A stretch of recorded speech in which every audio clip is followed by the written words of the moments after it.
So, Richie, tell us what we're talking about today. In this episode 2, mere, I think, 2 months later... Wait. You have to say the name of the podcast first. In this episode... Welcome to episode 2 of It Can't Be Helped, a podcast about anime so far.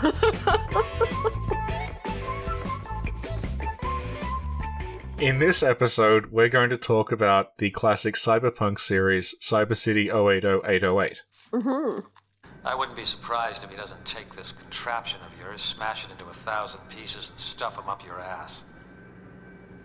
Well, my goodness. There's something to look forward to. We watched 2 episodes of the 3 City Oedo 808 episodes. One of them was ripped directly from a VHS tape that I own, and the other one was taken from the DVD. And I did this very deliberately because they have slightly different content on them. Did you notice what the difference was? Was it the intro? Yes, it was all the music. This is something that only people in, I think, Europe and Australia got. When City Oedo was released on VHS in those regions, the music for some reason was completely redone by a composer and session musician called Rory McFarlane. Nice, safe front row seats.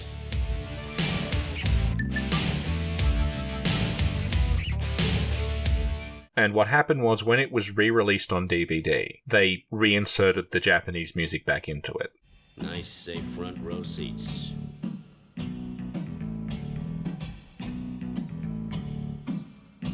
So, the only place you can see Oedo with the UK soundtrack is basically on YouTube, or if you have the VHS from 25 years ago. So I feel like I witnessed a piece of history. The other reason that I wanted to watch an episode ripped from the VHS is that it has a trailer for the Cyberpunk collection on it. The Cyberpunk collection, downloaded on video. The future, now. So, the trailer is Andre of Astora doing his... He has 2 American accents. He's got the one he does for the trailer now, and another one that he'll do in Oedo where he kind of sounds like Sylvester Stallone. And it is him trying to get us really, really hyped up for the Cyberpunk collection. Yeah. I was so hyped, I swear to God, I wanted to watch all of it. 3 series, 9 episodes, hard data, unlimited information, easy access. The Cyberpunk collection. So you got 3 episodes of City Oedo, which is what we're covering today. City Oedo 808, data 1 to 3. Hard-hitting criminals turned cops come up against some real mean cases in a bid to reduce their sentences. It can only mean action all the way. You also got 3 episodes of a series called AD Police, which was a spin-off of Bubblegum Crisis. And you also got 3 tapes of another work by visionary genius Koichi Ohara, which was Genocyber. When a nutty professor plays with powers beyond his control, you can always be sure something's gonna happen. Well, it doesn't happen any weirder than this. So, City Oedo, I would describe it as a good version of the Academy Award-winning film Suicide Squad. I 1000% agree. It is a series, well, by series I mean there's 3 episodes, so it's technically a series, about 3 cyberpunk criminals who are given a chance at parole if they work for the police to apprehend other worse criminals. Yeah. And much like Suicide Squad, they are fitted with explosive collars. That if they disobey orders, the collar will go off and blow their head off. That's what it was, because I was trying to remember. I was like, I've seen this somewhere. And I couldn't remember, but yeah, it's Suicide Squad. The collars, yeah. Well, I like how in Suicide Squad they get Amanda Waller there, and she's like, no, I'm an expert in getting people to act against their interests. Like, and I'm like, oh, what's she gonna do? It's gonna be like Silence of the Lambs. She's gonna manipulate them. She sticks a bomb to them and says, if you don't do what I say, it will go off. Yeah, I was a little disappointed by that. It's not that impressive. You don't really need an expert in like psychological manipulation. So, and there is another level to the collar thing that I think we might need to go into here, because when we were doing our like folklore and myth podcast, one of the things you suggested and we didn't do was the Monkey King. Yeah. So it's a very kind of light motif in Oedo is that the 3 cast members in it are roughly analogous to the 3 characters in Journey to the West, which is where most people would know the Monkey King from. Oh. Yeah, because in Journey to the West, you've got there's the Monkey King, who's like the main guy. Then there's like a pig spirit, and then he's just referred to as a river spirit. Uh-huh. And the three characters in Oedo kind of roughly correspond to those three characters. Oh, really? But what happens is the way that the priest, who is the sort of lead in Journey to the West, is able to control the Monkey King, he puts a bracelet on the Monkey King's head. Right. And if the Monkey King doesn't obey him, he can make the bracelet shrink and, like, inflict pain on him. So the collars in Oedo are sort of like a riff on that. Oh my god, yeah. Now that you say it, it's so obvious, but yeah. So the three characters in Oedo are three cyber criminals. I wrote down their complete, like, rap sheets. You wrote it down, I took screenshots. Well, I took screenshots and wrote it down based on the screenshot. I have the screenshots in front of me. I have 4 screenshots per character. How many do you have? Well, this folder has 431 screenshots in it, but a lot of them are from Derasine. So we start off with Sengoku. Yeah, Sengoku, they have their real name and then their alias, but Sengoku apparently doesn't have an alias. He is just Sengoku. Mm-hmm. And I can explain why, if you let me. Go on. Okay. Well, each character, as you'll notice, their name or their alias represents their personality, sort of. Sort of. It's sort of very deep. Yeah, and Sengoku is a period in Japanese history that's characterized by military conflict, right? And this guy looks like more of a stereotypical anime protagonist fighter character. That's why he doesn't need an alias. His name is Sengoku, and it represents him, and he is Sengoku. Also, another name for the Monkey King is Son Goku. Oh, that's cool. Sengoku is sentenced to 375 years in prison with a 0. Well, his possibility of parole is 0.005%. But if you look at what he's done, he's in for murder, but also traffic violations. And my favorite is he's in for unlawful possession of cyber weapons. Why is that your favorite? Because it's just so we know we're in the future. It's not just unlawful possession of weapons. They are, in fact, cyber weapons. So he is like the tough guy of the team. And I liked his hair. It was very like Elvis with a ponytail. There's 3 episodes. There's 1 episode focusing on each character, but we only did 2. So we didn't do the Sengoku one. I'm a little bit sad about that, Richie. Well, we can watch it later. So the next character is Meryl Yanagawa, whose codename is Benton. Yeah.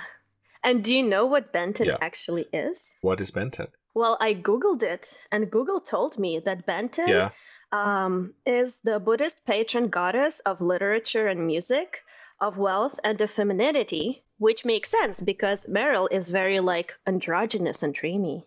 Benton is in for 295 years. Which is the least long sentence of them all. Yeah. Yeah, with a slightly higher chance of parole of 0.008. And Benton is in for murder, assault, forgery, and breaking space laws. So we know it's the future. Yeah. Oh, but Richie, okay, you skipped over something. Yeah. There's a slider that shows where they were born. So, for example, Sengoku was born in Old Tokyo, Japan. Ward EF506. Yeah. Yeah. He is Japanese, 25, 183 centimeters, 81 kilos. Yep. Yeah. You just missed that detail. But I didn't think it was that important. I think it's important. The age is important when we come to Goggle. And now we have to do the same with Benton, because he's my favorite. Yeah, he is pretty great. So, Benton was born on Earth in ED6 in Elsion. Yeah. Yeah. He's 23. Yeah. Mm-hmm. He's 178 centimeters tall and weighs 58 kilos. Yeah. And then we have the third character, whose full name is Gabimaru Rikia. And his codename is Gogol. Hey. His nationality is listed as not applicable. Yeah. I guess he's just like a drifter with no country of origin. But my headcanon is the Slav. Gogol is 28. Yeah. He's not in for forgery, but do you think he may have forged his ID because he looks like he's at least 45? That's what I was thinking, yeah. Yeah. Gogol, well, he kind of looks like Rocksteady from the Teenage Mutant Ninja Turtles before he was turned into an animal. Yeah, that's exactly it. He has a weird, like, visor thing on. And then under the visor, he has these lines, which are either they are tattoos, or they are scars from when his eyes were torn out, and that's why he has a visor. They never go into it. He is 202 centimeters tall and weighs 123 kilos. And it's confirmed later on, when they scan him, that he has an IQ of 150. Yeah, he's super smart. He's a hacksaw. Yeah, and he is, interestingly, like, he is the biggest, strongest looking guy, but he is the hacker, and he doesn't actually do that much physical work. Like, yeah, it's like, it's not what it seems. Yeah.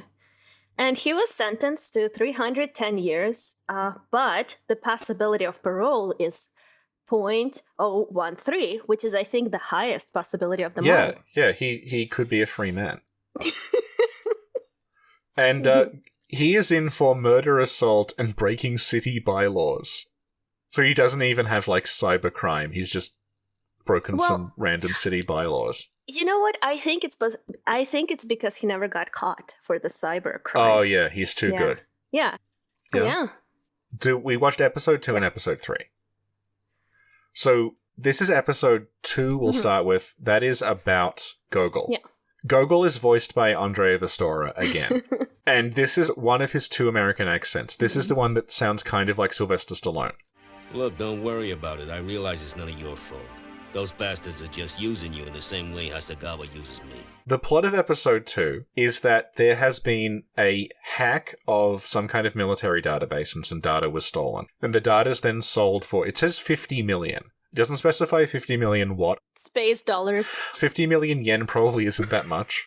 Gogol, because he is the hacker, is sort of mostly focused on because he is looking into this. He finds out through this woman who is implied to be like an ex of his that it's something to do with a military project called Project Maltose. It's later revealed that Maltose is the code name for a cyborg that the military are developing, but they're developing it basically illegally. Basically. Yeah, it's a cyborg made out of dead people. So they're acquiring corpses illegally, which ties into something that happens earlier on in the story. It then turns out that the whole thing is actually a trap. And that they wanted Gogol to take the bait and follow it because they want to test Maltose against Gogol. The last part of it sort of becomes like the Terminator, with this thing chasing Gogol around. How did you feel about episode 2? I fucking loved it. It was the greatest thing I've ever seen in my life.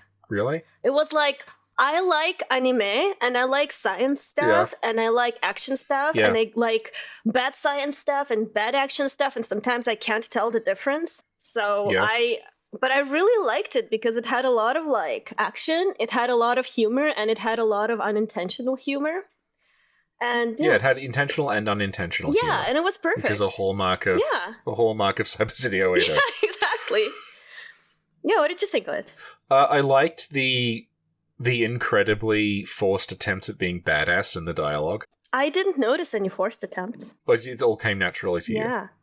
I'm gonna kick that pile of junkyard shit into fucking pieces. Well, I thought it was awesome. It was, like, funny. It is, yeah. So the scripts for these Oedo things, they have so much profanity and are so juvenile. Your machine was pretty good, but a limp dick pen pusher like you, not so good. Normally I'd be too tired to bother killing you. But see, I owe you one. They were written by a guy called George Rubicek. The name probably isn't that familiar, but he is in Star Wars.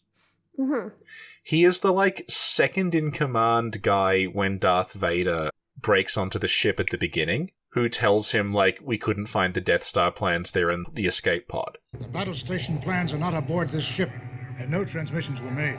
He had, like, a second sort of wind after that as a guy doing translation. So a lot of these scripts are credited to him, and a lot of them don't have a credit, but they read very similarly to this one. Like, when we were doing Dangayo, there's a line where someone says, like, he can stuff his protection up his ass and fuck off. Yeah.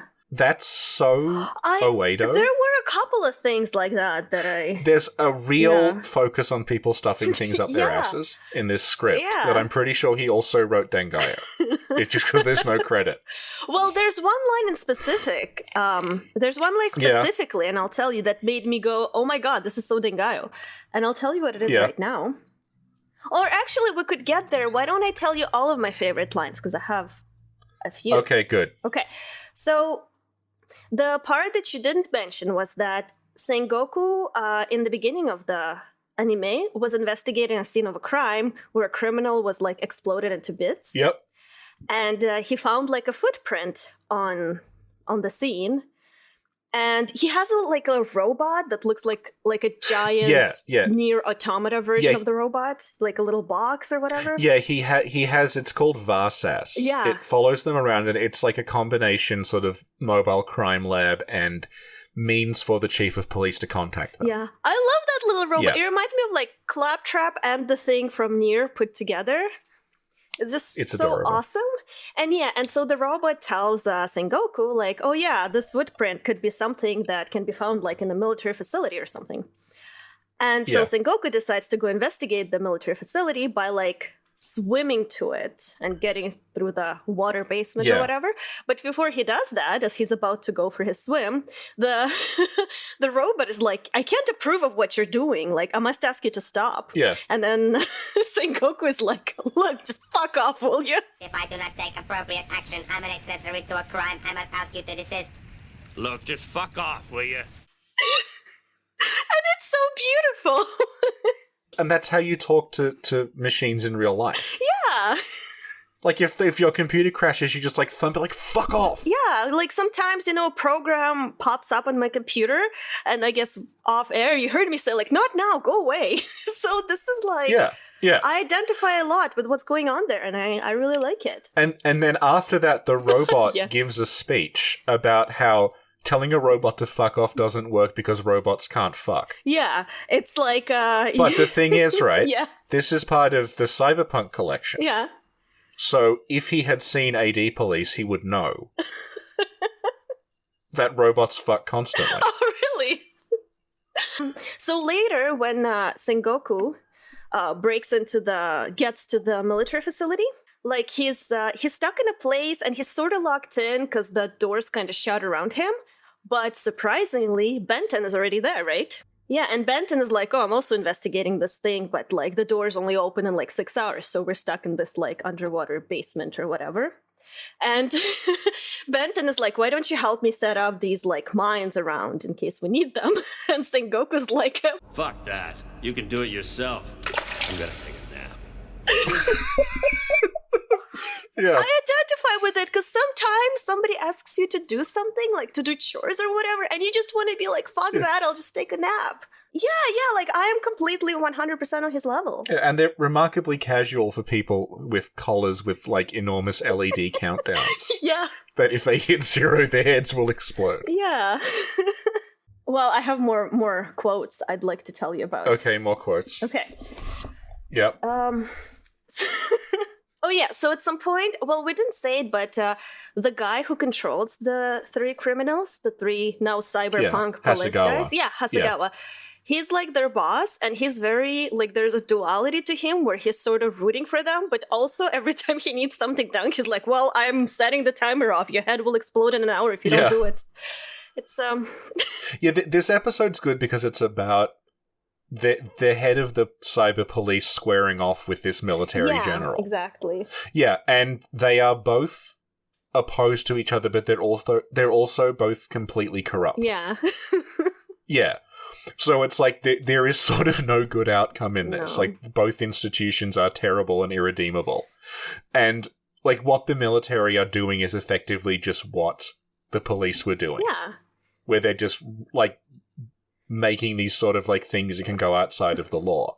And the whole motivation of Hasegawa basically is that if the Maltose project succeeds, he won't have a job anymore. Well, that's what I actually wanted to go, because at some point, the general who's like one of the people in charge of the project, of the Maltose project, calls Hasegawa like to taunt him, being like, "Ha, you know, I have this new project and it's gonna kick like Goggle's ass, and somehow this will prove to the president that like we're the ones that should be protecting the city, not you, and you'll be out of a job." And then so that's like it's not remotely altruistic. No. It's just like I have to win or I won't have a job tomorrow, so I have to sabotage the military's plan. Pretty much, because essentially they are doing the same thing. Like Hasegawa is releasing these 3 like criminals to sort of bring peace, I guess, to his city, but the military will release this like cyborg robot with psychic powers to bring peace. And another thing that you kind of touched on but didn't elaborate on is that,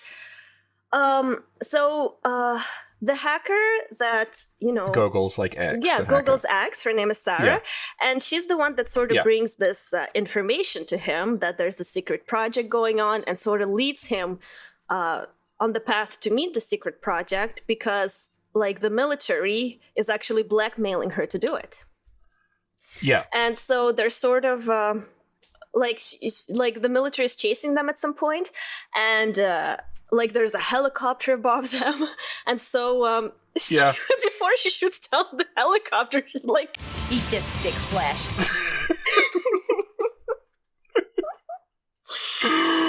But then something sad happens. Richie, do you want to tell us about the sad thing that happens?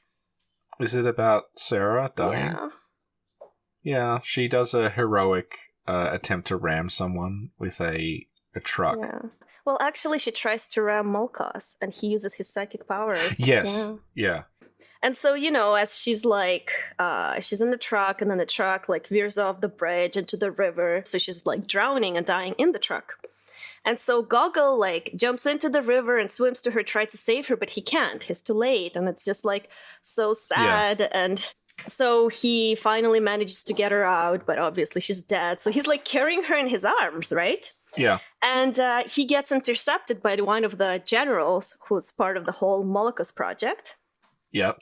And so, you know, Gogol's like, you know, you monster, you knew you should never make it out alive. Like, you fucking murdered her, your shit.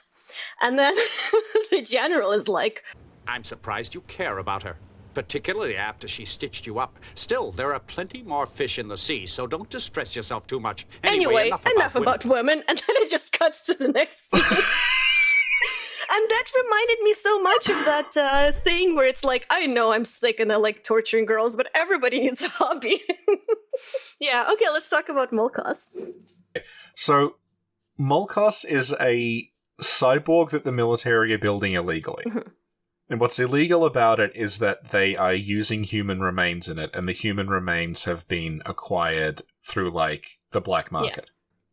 So Maltose, we get a little diagram of it. Yeah. And Maltose apparently stands for Maintain of Law Cybernetic Organism Suet. Yeah. Yeah. So it's pretty clear that cybernetic is supposed to be cybernetic. The last word is SUATH. It's supposed to be suit. Well, yeah, I conducted a brief Twitter poll on what the fuck suet was supposed to be, and I got Nick was actually involved in this. So I got sleuth, squad, swarm, sway, saw, and south. And then someone called Ultra Alex 78 pointed out that canonically it is supposed to be suit. Yeah. It's like in the English stuff, so it is just it's suit. But I'm glad you went out of your way to conduct research. I feel like this anime deserves it. Thank you. Yes. During the Maltose test, Gogol murders a military officer by grabbing Maltose's hand and shoving it through his head. And Hasegawa, who is watching, just replies, "Looks like he got a big hand." But before that happens, while Gogol is fighting Maltose, at some point Gogol is clearly losing, but like last minute he's saved by Sengoku and Benton, who managed to escape the military base. Yeah, they have a helicopter. Yeah, they thing. have a helicopter. Yes. And then what happens is that, like, the general is all proud of himself, like, oh, my creation is totally kicking Goggle's ass. But at this point, Hasegawa is already, like, he already came to where the military is being like, you're all under arrest, what you're doing is illegal, you're using dead bodies, that's not right. Right? So basically the general and Hasegawa are in the same room observing the fight, and Goggle is losing, and then general is all happy.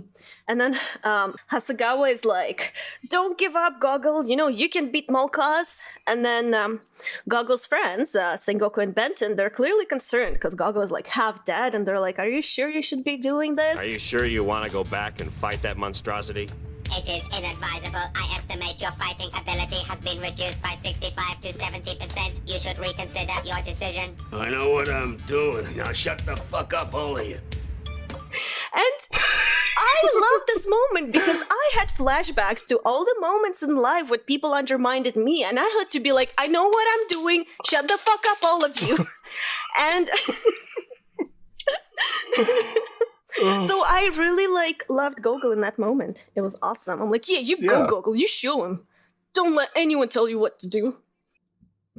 So that's the second episode. The good guys win. Yeah. In the interim, I will send you a piece of Oedo fan art that I found. Did you have any more quotes or anything that you really appreciated? No, I think you covered most of it. Yeah, I told you I really liked this anime. I took notes, like a lot of notes. Like I was actually prepared. Oh my god, this is beautiful. This is from. There is a still extant Cyber City Oedo fan site from last updated 2004. Like it's a good sort of time capsule of what early anime. They're specific about like these are good wallpapers for Windows 98. Aww. And this is by Marie Bird, 2001. Wow. I love it. And, Benton kind of looks like Vicar Amelia a little bit. So then we have the third and final episode of Oedo. So I was a little sad that it wasn't like a whole 100-episode series. Yoshiaki Kawajiri would later do the adaptation of Vampire Hunter D. So this episode it's almost like a trial run for that. It is like vampires everywhere. Oh my god, bro, I felt it. I felt it in the drawings. I felt it in the style, I felt it in my bones, but I thought I was imagining things. He also did Ninja Scroll, and he did Wicked City. He also did another cyberpunk kind of crime series called Goku Midnight Eye, which is even more like Monkey King. We need to watch all of those. So this is the one that I ripped from the DVD release, so it had the Japanese theme song over it. Which did you prefer? Because there's like a schism in fandom over which soundtrack is superior. Let me listen to them again.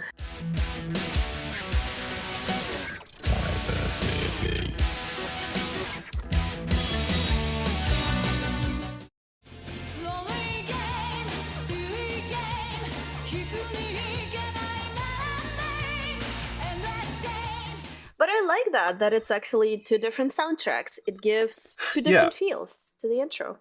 Yeah. More anime should do that. More anime should learn from Oedo. So, episode 3. Right. It is about Benton. He's investigating a series of murders that at first seemed to sort of almost have been impossible because it appears that someone has levitated through a window that's extremely high up and has murdered people, and then they have puncture marks on their neck that look like a vampire bite. Yeah. The murderer has left at the scene of the crime this strange serial number. Benton goes to investigate, discovers that the serial number is the number of a body that is being held in cryogenic suspension. It was a very young woman who was put in cryogenic suspension because she had a rare form of anemia that would have killed her.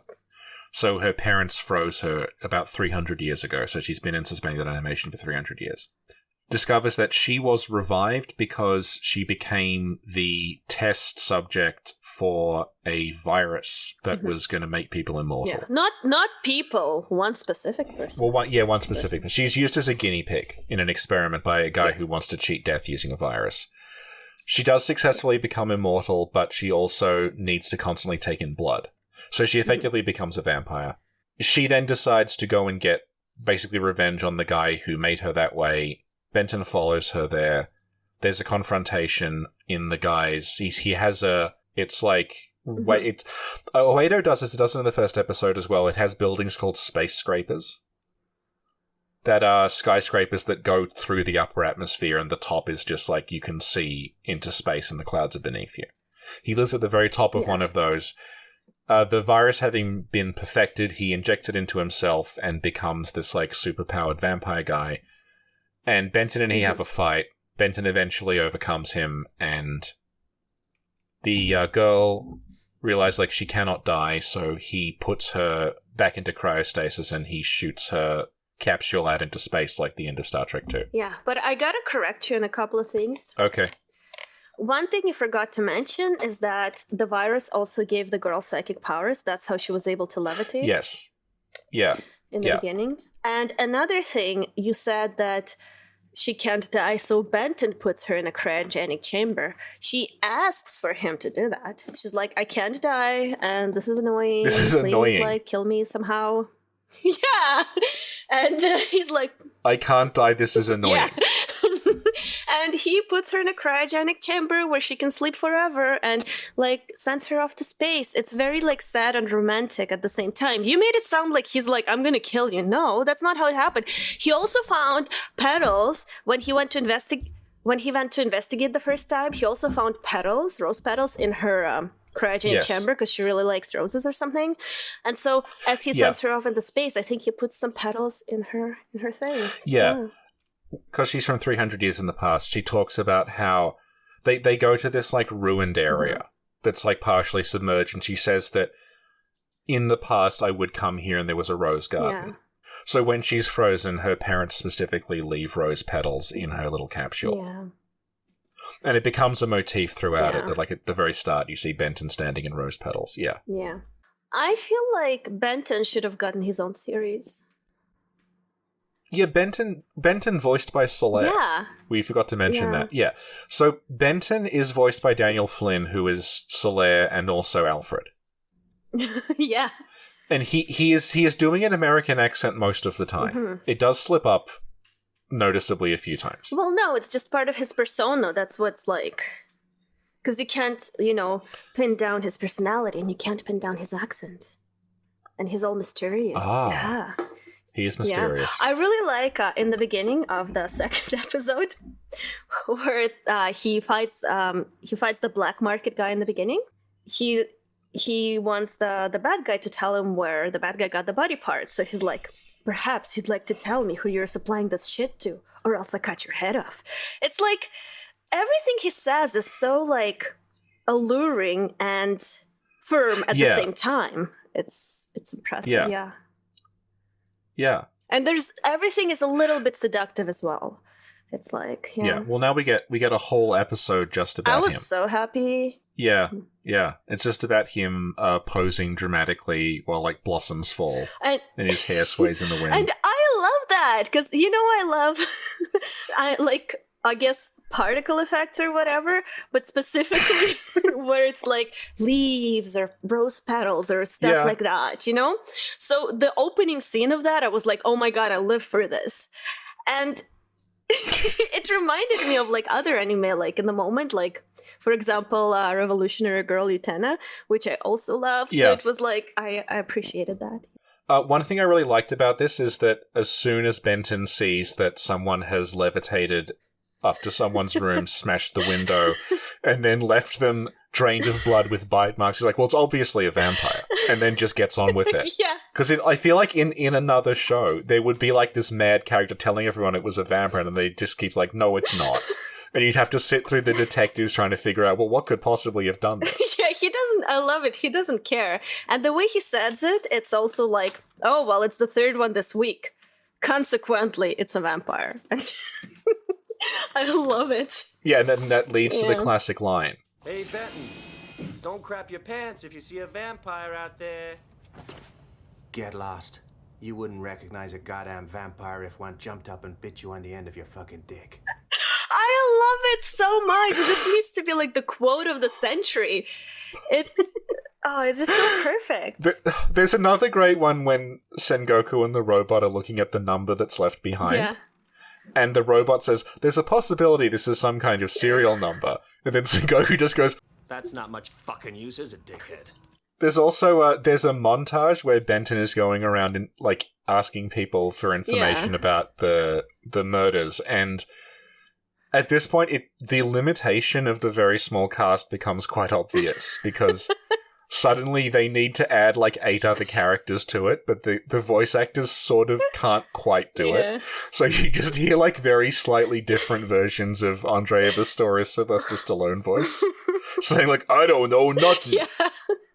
Another great moment is when they're talking to all the various people, and then you meet the guy who's quite obviously the villain, who is about 300 years old, and looks like he is melting and is wired into this like life support system in a room that is full of stuffed dinosaur heads and suits of armor. And he goes, "Oh, I assure you, our research is quite legitimate." It's just like spot the villain. Yeah, that was awesome. And do you remember when Benton gets surrounded by like a gang who were actually, I think, hired by the villain to sort of keep him quiet? Yeah. And then Benton's like, I gotta hand it to you, boys. You're not as stupid as you look. That would be impossible. And then once they fight, he uses Benton's weapon is this like, I think the idea is it's shows up in SF a lot. It's the idea of like a monofilament wire. Yeah. It's like a wire that is like one molecule wide, so it can cut through anything. Yeah.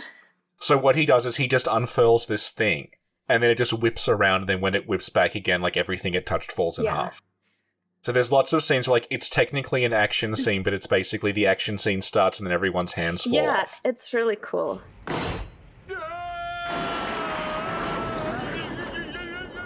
Hey, your friend seems to be losing his grip. So you know when Benton and the girl, they're talking by that ruin river? Sorry, the ruins or whatever. Sengoku shows up and he's like, well, we must kill her. And Benton's like, no. You ain't killing my girl type deal, you know? Yeah. And then, so then, you know, Benton and the girl basically run away. And Sengoku's like, oh, damn, I gotta catch them. And at this point, Hasegawa calls Sengoku and he's like, kill the girl and kill Benton if need be, basically. Right? Yeah. And to that, Sengoku replies with, you can stuff it up your ass and swivel on it. I'm not finishing up Benton for you. Yeah, you can tell it's the Dangayo scriptwriter because just everything is being stuffed up everyone's ass constantly. Also, you forgot to mention like that when you say Benton and the girl run away, what happens is that Sengoku is trying to like arrest them, and Benton just walks up and punches Sengoku in the face, and then they just walk off. Like, he needs his own spin-off anime, his own movie, his own video game. I would love more Benton merchandise, more Benton everything in popular media. Oh yeah, and the girl's name is Rami, we find out. And at some point she explains to, I think, Benton, like, what's going on. And she was like, in his quest for immortality, the director, who's the bad guy, used us as lab rats, and no one survived. Like, I was the only one who survived. And I was thinking, oh my god, he's totally safe. Well, there's something that we both neglected to mention up until now because it makes no sense and comes out of nowhere. What? Which is that, for some reason, the director has... in his cryogenic capsules, just, I guess in case of emergency, there are 2 cybernetic saber-toothed tigers that shoot lasers when they roar. Yeah, I wrote that down. That was awesome, because that's the type of thing you talk about and joke about but never see. And here, we see it. Well, the thing is, it struck me as like, if this had happened in a video game, you would think it was contrived. But it happened in something that wasn't a video game, so it just seems mystifying.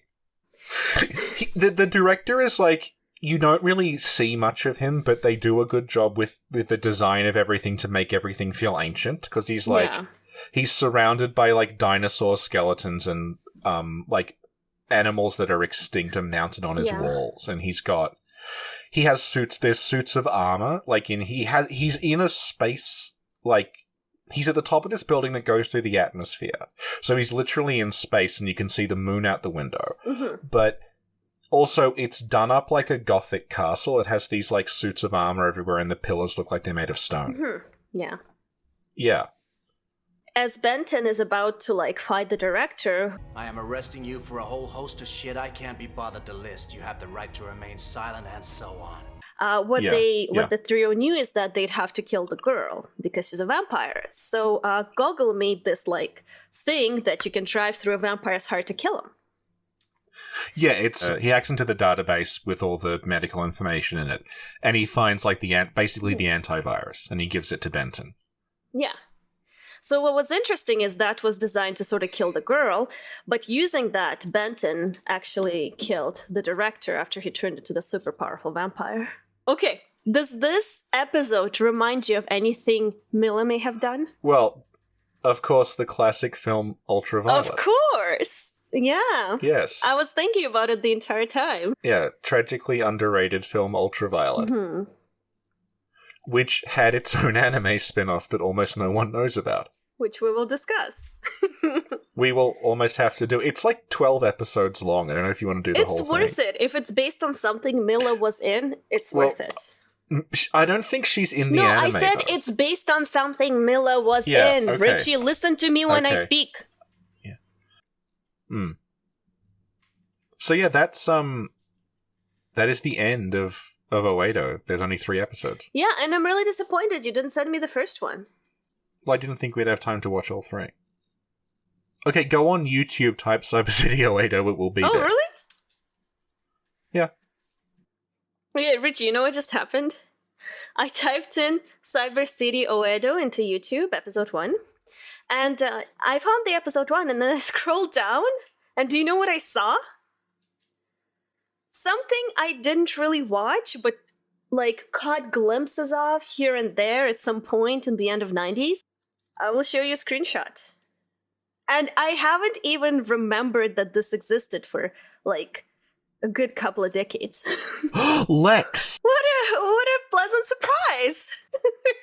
Does this mean we're covering Lex at some point? I think so, because what I remember of this show is that just catching glimpses